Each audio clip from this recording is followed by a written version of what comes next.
to his left, back to his left, now his right, nutmegs his man into the area. Abdul Fattah with brilliant skill, lays it back. Ayew leads it. Here's Harry Winks, right footed off the crossbar. Leicester so close to an equaliser. They're still in possession. Fattah back into Ayew. He goes down, wants a penalty, not given by the referee. Harry Winks coming so close in the 92nd minute, hitting the crossbar for Leicester City. So unlucky, could have done much more. All through Fattah, laid it up on the edge of the box, smashed the crossbar, bounced on the underside and cleared. So unlucky by Leicester and Harry Winks.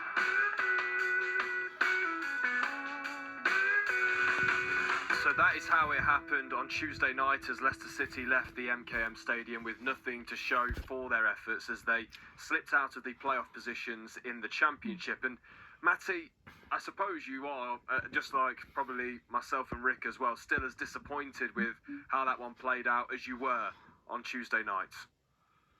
Yeah, totally. I think you summed it up well before the game, the introduction. Leicester conceded soft goals again, Tuesday night, soft goals. Haven't played the best football. Certainly first half was lacklustre, poor, lethargic, no energy, mentality wasn't quite there. And the introduction sums up how it was. Really disappointing. Yes, you could say there was a response, but why weren't they expecting it from minute one? All have been in decent form. That's the way they're playing. They seem shell-shocked. It really surprising. At the minute, they alluded to it on the commentary. They seem to be playing in halves. One half, not bad. The other half, poor. It's not good enough. It's not a case of can you play well the full 90 minutes. People aren't expecting that. But when they're under a little bit of pressure or it isn't going the way, they've got to cope a little bit better than what they're doing presently. That was actually one of the most alarming things I think I took away from the commentary and the game on Tuesday night. And you've just reaffirmed the point there, Matty, that one of the biggest problems was that how you talked about a lack of the basics, a lack of the running, the urgency, the care, the desire. It's very easy for people who haven't played football at the professional level to throw those words around, but when a seasoned former professional footballer says it, you do have to sit up and listen somewhat. And actually, probably until the 80th minute, they lacked all of those things, and that just seems so alarming to me at this stage in the season, so early on, when everything is supposed to still be pretty fresh, pretty bright 11 games into the season. Yeah, it's a real concern. I think some of it stems from past experiences. You've got a group of players who were there last season, having experienced a really difficult campaign. And then you've also got the players from the season of the promotion where it was comfortable, but it's different this time around. And I think some of it is just a case of a mentality. On top of games when they're 1-0 up, it seems complacent and comfortable with the ball and not really threatening or being clinical to go and get 2 or 3 goals. And then the other night when they started conceding the goals, there wasn't anything to say. It was more a case of, here we go again. And it felt flat. It needed changes at half-time. And they did get a response. But as they were pushing, as the game went on, as you say, the 80th minute, Leicester got 2, 3, 4 players around the ball really hungry. Now, were they put into that situation where they had to do something and got nothing to lose? Or then you question, where's that fight, commitment, effort to begin with throughout? You can forgive at times a lack of quality, but first half there was no fight, desire, commitment, and they were playing as individuals, not aware, and the basics of just running back. And the goal sums it up, 5 minutes in, and far too open, too much space, and you get punished. And it's very difficult to get back into a game when you're 2-0 down. Rick, I fear I may open a can of worms by asking you this next question, but how do you look back on Tuesday night?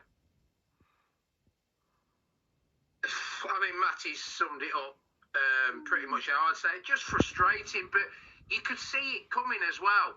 I think there's been a bit of a false sense of security with the only having 1 defeat in the first 10. But we'd also only won 4 A lot of draws that could have gone either way. Yeah, some results you'd say we should have done better. Certainly the recent home games against Pompey and Wrexham. But there's been a few others that I think we've probably been fortunate to get away with a draw. The attitude, I don't know whether it's the second half against Portsmouth that then was taken into the Tuesday game, but that really concerning. We're 45-minute team at best at the minute, which is just not good enough. That we just seem to be off it from the off. I was listening to the post-match stuff with Matty and Jack from the other night, and being a yard off it, you can close down the players. We were 2-3 yards off it, and we were 2-0 down before you knew it. And that's absolutely right. The players just were not. They weren't intense enough. And that's really worrisome. Yes, we have players away on international duty, but there's a nucleus of this squad that were around for the whole 2 weeks, and they just seem, I don't know what's gone on recently, but a little bit like what we were like under Steve Cooper, where we were, relying on individual moments to snatch results, and then it really spiralled, and I do worry that it's just not there, and I don't know what the problem is. There's many problems we can probably pinpoint, but yeah, really concerning. Do you get the sense that there is an unknown problem then that's kind of, I wouldn't say a mitigating factor, but that just isn't quite visible yet, that is causing all the other problems?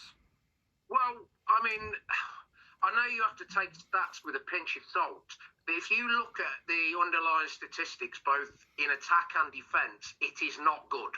And this is for a club and team that should be challenging for promotion. It's not like last season where we're fighting relegation and you're comfortably there in the metrics. We're a team that should be in the top 6, and we have been, obviously. But if you look at everything, we're way off. So if the results start to creep to come, i.e. badly, then it's actually no surprise. We're reverting to what should be happening. So yeah, it's concerning. But the other thing as well is he's putting faith in players that have failed here, that are carrying a lot of baggage, rightly or wrongly, and expecting a different outcome. Now, fair enough, you wipe the slate clean, you come in, you don't want to cast aspersions and make judgments, but if you're then getting the same output from what these players gave under other regimes, you can't expect anything else. You can't be surprised. And I think, unfortunately, there's certain players, I don't know whether we want to go into naming them, but he's bringing them into the team, and suddenly things are getting worse than when Louis Page was in and Nicoli was in. Okay, things you could say, well, we've got results there, perhaps we're fortunate, but we were getting results. I don't know, but I feel like it's not surprising. So, and you lose faith of the fans then if that's the route you're going to go down. I don't think we necessarily need to, I suppose, name the players, Rick, but I think the reason why is because I think everyone knows who they are, and that they are the players who have had 2 relegations on their CVs with this club in 3 seasons, and have been part, whether it is whether they are at fault or not at fault, of a real decline in the club. Certainly, even if you just take league position over the last 3, 4, 5 years, that has seemingly been set in place. And then I suppose you have to ask the question how difficult that is then for Marty Cifuentes, who clearly, when he comes in, will say, and he did say, everyone has a clean slate, but balancing the clean slate with the baggage that's gone before. How do you see that one? Well, it's very, very difficult, and I think when the transfer window shut, I looked through that squad and I thought there's 2 or 3 players there now in numbers that he's going to be under pressure, that he'll feel like he's got to include them. And lo and behold, from September onwards, Louis Page, Ben Nelson have not been in the squad. They've not been on the bench once.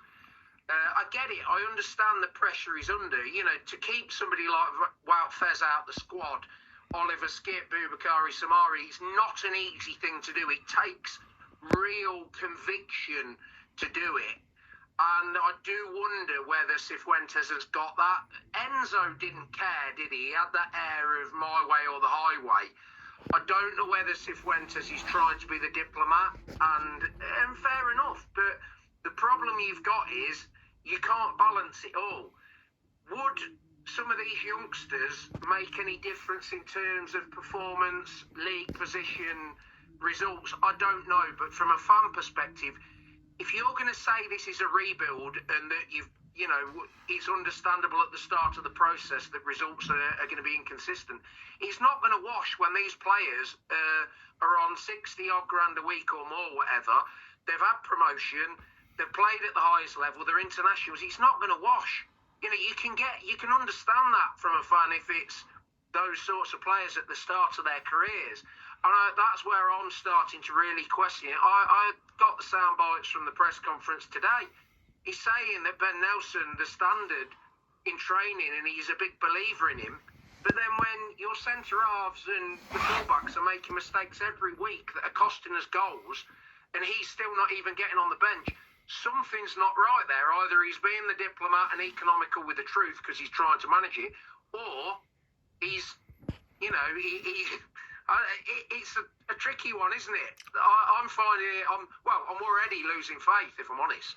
Matty, where do you stand on this, I suppose, with a view from inside the professional game and how difficult that might be for Marty Cifuentes inheriting a squad that he wasn't really able to add to until much later on in the window with loan signings, and having to move on players like Bilal El-Khanous, Casey McAteer, etc., and also working with a nucleus of a squad and some really experienced players in there, and actually probably some of the biggest earners in there that have been part and parcel of the two relegations in 3 seasons Leicester have suffered from the Premier League. Yeah, we've said about baggage and scars. There are players with that.